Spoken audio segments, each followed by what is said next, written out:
If you imagine, well, as much as it's possible to imagine, an infinite plane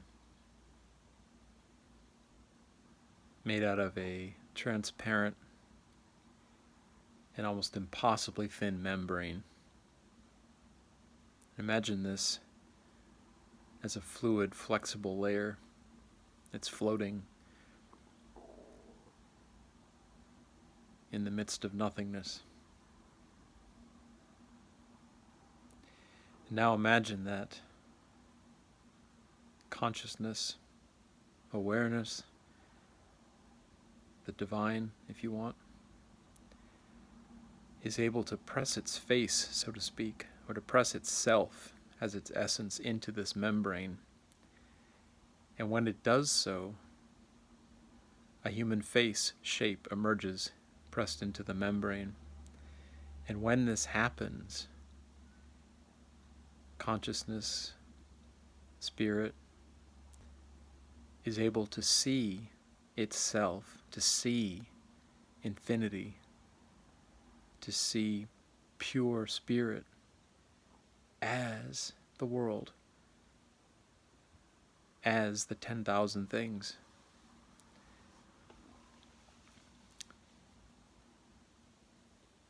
So consciousness or spirit never ceases to be undifferentiated being or nothingness, but it has the ability to make an infolding within itself,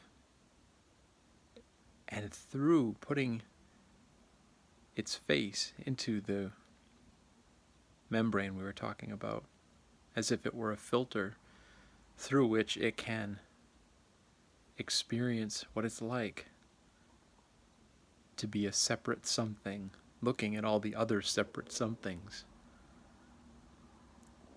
I find this to be a really beautiful image, even though, like every image, it doesn't really capture reality. But it, to me, is a beautiful metaphor anyway. And so when you take that and you apply it to the search for happiness as an individual human, or at least in the play of being an individual human,